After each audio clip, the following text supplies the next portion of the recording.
అదేంటో గానండి, ఎవరేమనుకున్నా బంగాళదుంపలకి ఒకప్పుడు ఉండే టేస్ట్ ఇప్పుడు లేదండి. ఇప్పుడొచ్చే బంగాళదుంపలన్నీ తియ్యగుంటున్నాయి. అదేంటో మరి. చిలకడ దుంపకి, బంగాళదుంపకి పెద్దగా తేడా కూడా ఏమనిపించట్లేదండి. అసలు ఈ పొటాటో ఎందుకింత అన్యాయం చేస్తుందంటారు?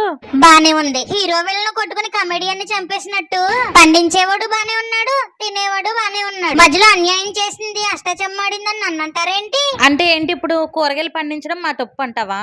పండించడం తప్పన్ను, సరైన పద్ధతిలో పండించకపోవడం మీ తప్పే. తక్కువ టైంలో పంటలు వేపేయచ్చు అని చెప్పి అడ్డమైన రసాయనాలు వాడతారు. అవి తినడం వల్ల మీ జీవితకాలం తక్కువైపోతుందని మీకు తెలుస్తలేదు. అప్పట్లో సెంచరీలు కొట్టేవారు, మీరు హాఫ్ సెంచరీలు కాదు కదా సిల్వర్ జూబ్లీకి పాడెక్కేస్తున్నారు. చేసిన కనకార్యాలన్నీ సైలెంట్ గా మీరు చేసేస్తారు.